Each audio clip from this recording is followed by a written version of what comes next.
Hello, welcome to my channel. This is going to be part 3 of my book review of Jill Duggar's book, Counting On. Great book if you haven't read it already, especially if you grew up in fundamentalism or just in any sort of extreme movement, or just are interested in the topic at all in fundamentalism.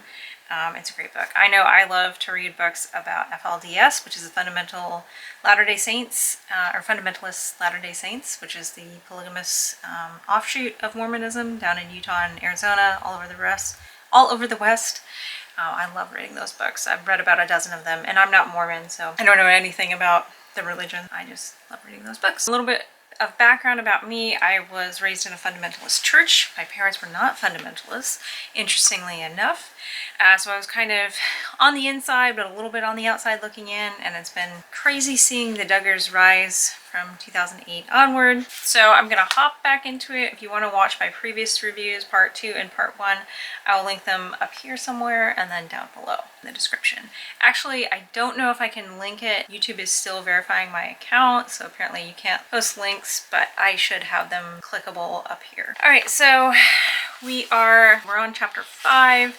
I covered the Megyn Kelly Fox News interview and the In Touch Weekly police report that was published in 2015 and outed Jill as a victim of her brother's abuse from back in 2000 to 2003 was when the abuse actually took place, and then the police report was filed in 2006. But I covered that in my last video, and there's links below that. And of course you can Google all this and get more information on a timeline of that if you're confused.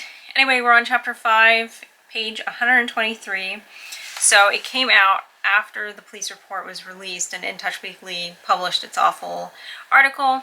It came out that Josh got busted on Ashley Madison, the website. If you remember that, in late 2015, a bunch of people got busted. It was a website for people seeking extramarital affairs. They actually did a study on it, and it turns out that most of the women on the site that were responding to these married men were actually bots, so no surprises there. These guys were paying thousands of dollars to have these services. I mean, it's not funny what happened to Anna Duggar, but anyway, so Jill says, I wanted to know the truth, so instead of ignoring it or waiting for my parents to tell me what was going on or trying to get the information from the grapevine of my siblings, Derrick and I decided that it would be best if I texted Josh right away. Wanted to hear from him directly to know whether there's any truth to the rumors. I got no reply. He's a coward. A day or two later, Mom called, Michelle. It's been devastating for Anna and the kids. And Anna, I believe, was pregnant at the time, too. She told me the rumors were true, that Josh had confessed he'd been addicted to porn for years and that he had paid to join a social networking site for people wanting to cheat on their spouses. He is being sent away, I sighed, again. So he got sent to a rehab. It was some sort of rehab, Christian-run rehab, that really did not address his problems. And at the time, and this is kind of, some fundamentalist Christians, or just some Christians in general, believe that addiction to pornography is on the same level as CSAM. One involves a legal consenting adult and the other one does not. And some people do believe, whether they're religious or not, they believe that viewing porn is cheating on your spouse or significant other, and I guess it's just up to the two people in that relationship to decide whether they're comfortable with that or not. But obviously Josh was doing much more than looking at adult porn. It came out later because he got sued, but he was cheating on his wife, of course, with at least one stripper that he paid for sex. So she was a prostitute, sex worker, whatever. And she ended up losing in court, and she did speak out during Josh Duggar's CSAM trial in 2021, and she said, I just didn't have enough money to go against Jim Bob Duggar, who of course was paying for his son's legal fees at this point. I know my sister-in-law was following this whole thing when Josh Duggar went to this rehab program in Illinois, and it was saying that he checked out early and he wasn't really paying attention, and obviously he wasn't getting the treatment he needed, and at that point it may have been too late for him. And unfortunately, Anna Duggar at the time, her brother and a couple of her siblings seemed like they were really trying to push her to leave him. One of her brothers said, yeah, we've tried speaking to her, and our parents just don't want another divorced child in their household, because I think they already had 2 divorced kids at the time. Anna Duggar's parents are also fundamentalist as well. So my sister-in-law was homeschooled. I remember when the show came out, she was like, oh my gosh, this is just ugh.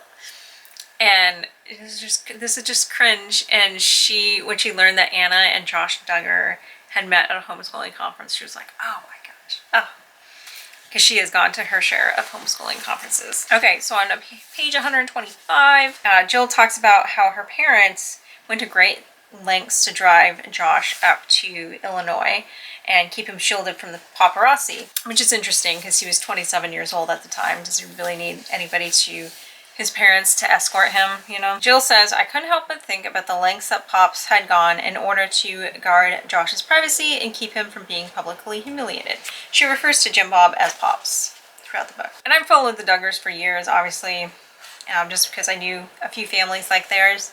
Not as large, of course. I think they've got a record there with the amount of kids they have. But it seems like they protected Josh because he was their oldest child. I mean, Michelle spent a lot of one-on-one time with him, and they just really worshipped their oldest. I saw that in a few other large families too. So Jill continues, she says, all I'd wanted was my privacy and space to grieve without feeling the weight upon myself to fix the situation. I mean, she shouldn't have had to fix the situation. She was a victim in this. She says, back when we'd sat in that cabin discussing the show, what I'd really wanted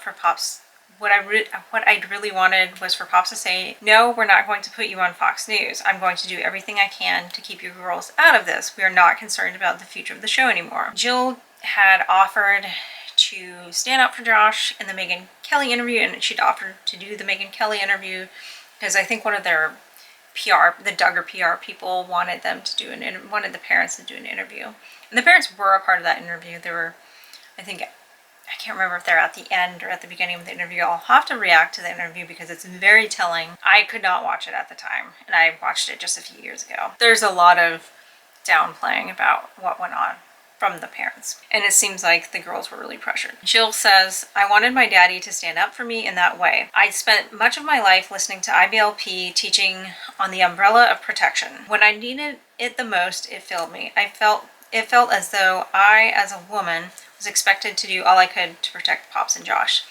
Very true. So when I was reading this, I kept thinking of this time I read Loretta Lynn's autobiography, her most recent one, which came out about 20 years ago, I want to say.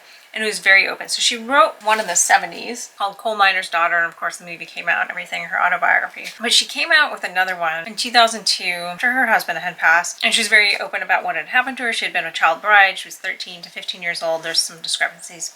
When she married her 21-year-old husband, he ran around on her throughout their marriage, but notably when she was pregnant with their first child, and he gave her an STD. I remember reading this book and then meeting up with my mentor from church at the local bakery in town, the only bakery, and she cut me off and said, I don't think women should out their husbands like that. They shouldn't talk bad about their husbands. So women who are cheated on, who are abused, should not talk about what their husbands do. I mean, you can just pick that statement apart. I mean, come on. And there are so many people like that. Someone has had wrong done to them, and they speak out about it, and then they get punished for acting it like they're the bad guy for speaking out about it. So much victim blaming there. Okay, and then it talks about, on page 129, so the producers and TLC, they came back to the Duggars and they said, we're going to have to rebrand, we're going to have to relaunch the show, and that's what they did. They repackaged it. At first, it was called Jill and Jessa Counting On. It was supposed to be focused on the older Duggars who were getting married and moving off on their own, and having children and everything. And some of the older siblings were also courting at the time. And they said, well, you guys will all have to talk about this scandal. Even though they were victims, and why are you forcing them to talk about it? Oh wait, because it's good entertainment, and TLC is all about exploiting people, especially children. They also said, Anna's going to have to sit down and talk about the affair, and the rest of you are going to have to talk about what happened with the magazine.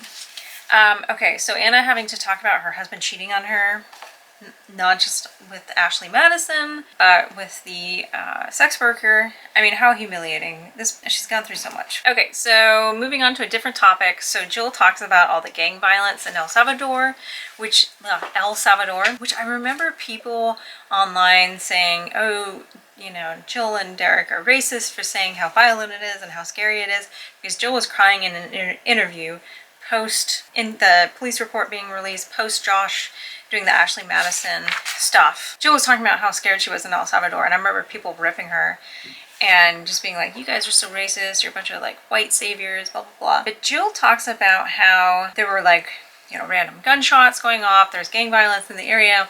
Their bodyguard actually got murdered. Not in front of them, of course, but later on after they'd moved back to the US. And I will say, having worked for an international security company, there are places that are very dangerous. Okay, there's no sugarcoating it. El Salvador is a very dangerous place. Many parts of Central America are. And you'd have people online on Reddit and everything like that, even Free Ginger, that were saying, oh, it's not, really? Have you been there? It's not dangerous? Okay, why don't you go live there for 6 months and see how it is. I mean, these are people who have, never left Ohio. I don't know. These are people who have never, traveled extensively. Or if they have, oh, I went to France. Good for you. And I just can't imagine the compounded trauma upon trauma. So, first of all, the police report coming out, then Josh getting busted with Ashley Madison, because that was really the tipping point as well, because the siblings thought he had changed and everything, and he had been rehabbed and he was good and he wasn't a sexual predator anymore. Jessa actually came out and said she regretted the interview, regretted defending him in the Fox News Megyn Kelly interview after the police report was released in May 2015. And she said, if I had known he hadn't changed, I would have never defended him in an interview. Yet people for a long time were still raking Jill and Jessa over the coals for defending their brother in the interview. And I was like, well, I mean, it's not all that surprising. He is their brother. They were brainwashed as well to downplay this stuff. Anyway, so Jill's facing trauma after trauma. Her brother's marriage is ruined, and then they go to El Salvador and there's all this gang violence and shootings. It's very unsafe. They're getting stalked by the paparazzi. I mean, I can't even imagine getting stalked by paparazzi, but especially because you've been a sexual abuse victim as a child, and now this article is out in a tabloid, and they want to get clicks. These photographers want to sell these pictures of you. I mean, just how awful. No way to heal. Moving on, page 134. I've got my notes here. So Jill asks, Pops, do you think we could see some sort of income from the show at some point? They weren't doing very well financially, Jill and Derrick. They were really struggling, and they were living off of missions donations, and I do remember that being very controversial because it was seen as grifting at the time, because people believed that they were paid by the show, paid by TLC. They were like, why are you putting up fundraisers for your mission work? Okay, so anyway, she asked Jim Bob why they're not getting paid. Her dad slips and said, we used to pay Josh, but we decided not to do that for a while because it wasn't a very good idea. Yeah, because he was spending the money on strippers and prostitutes, and his Ashley Madison subscription. And then he goes, Michelle is the one that had all these kids. We wouldn't even have a show if it weren't for her. So Derrick really pressured him, and he said, after all, the show is called Jill and Jessa Counting On. So I kind of suspect, and I'll go into a deep dive later on in another video, but I kind of suspect that Jessa had to sign an NDA and didn't know she wasn't getting paid. And then Jim Bob says, what are you worth? $10 an hour? $12? That's what I pay some of the others who work for me. She says it wasn't an invitation to debate or discuss, and it certainly wasn't a joke. It was a dismissal. Derrick says, what's the show worth? That's good. So Derrick was an accountant. I think he got a degree in accounting, but he did graduate from college, but he worked for Walmart in the accounting department, I want to say. So he was the one who really dug deep on this, which we'll go over later in the book. Jim Bob, they argued back and forth for a while, and Jim Bob ends it with, we are reaching more people through the show than you are on the mission field. Wow. Yeah, very, very much missionary work. Taking millions of dollars for the show and stealing from your children and insulting missionaries in the process. So Jill says she was glad that her husband fought for his family. So she also mentions that TLC took out a ransom on them, a ransom insurance on Jill and Derrick in El Salvador, which is so ironic. I mean, if this wasn't a dangerous place, why would they take out ransom money on them? Because there was threats, these gangs would kidnap people, kind of like they do in Haiti, kidnap people and then they put them up for ransom, especially Americans. And very ironic as well that TLC would take out ransom money on them, but not pay them. As we go to page 140 and 141, Jill talks about how they were contacted by TLC, by this guy Chad, who's working for her dad. He's kind of a liaison between, I guess he's a talent manager between Jim Bob and TLC. Chad tells them they have to come back to the US for a photo shoot. And they said, well, we can't leave. We're, on our mission here. We can't do that. And Derrick eventually responded back to Chad and said, we don't have to come back. Jill isn't obligated to do anything. Jill and I have only ever been volunteers. And Chad says, Jill has a contractual obligation. She has to return. Excuse me, Jill never signed a contract. So it came out, and this was a huge thing in interviews with Jill, that her dad had pushed a contract onto her on the day of her wedding during all the stress and chaos, and had her sign it, and she thought it was just for the wedding. Turns out it was a 5-year contract, so he tricked his own daughter into signing it. How nice of him. How Christian. He pretends to be Christian and does stuff like that. Pretty sure misleading somebody is a sin. So then she discovers the contract. They won't send her any of it, and they in fact did not send any of it to Jill. They just sent pieces over the years until Jill and Derrick got a lawyer, and the lawyer basically threatened to take them to court. Jim Bob tells them they're going to get sued if they don't fly back for the photo shoot. And then she talks about her dad trying to manipulate her and trying to gaslight her and start fights between her husband and her, which is just, it's very telling. She doesn't say this, but I mean, Jim Bob is harassing her throughout the book. Once she pushed back and tried to establish boundaries, he starts hardcore harassing her. I mean, if it were me, I would have like blocked his number, but you know, relationships are complicated, especially with parents. I mean, he was hardcore gaslighting her, and I mean, you see that in the interviews too with him, where he's just, especially in the Megyn Kelly interview, he's gaslighting. Jill says on page 147, after telling Jim Bob that she wasn't going to, and Jim Bob and Chad, that she wasn't going to come back for the photo shoot, Jim Bob shows up on her doorstep in El Salvador. Dude definitely has some battery issues. So I've followed Jill for a while on social media, and this seemed to be a pattern with her family, mostly her parents. She did take a picture during COVID of her parents, maybe it was just her mom. It happened several times, so I forget which time this was, showing up at her door and wanting to wish like her son a happy birthday one time. She called them on her phone. This was like 2020. Called them on the phone and talked to them through the window, and her mom and like a bunch of her younger sisters who still live at home are outside, and they're all waving to her and stuff, but she wouldn't let them in because of COVID. It definitely seemed like she was establishing boundaries, like they just show up unannounced, and she kind of hints at that throughout the book about how much Jim Bob would just show up and try to confront them. So anybody who does that lacks boundaries. My mom did that when I was like 19, 20. I was living on my own. I'd been living on my own for like 2 years in Seattle, and my mom's also very controlling, just like Jim Bob. Different personality, but same controlling nature. And I wouldn't give her the password to my email or something like that. I don't know.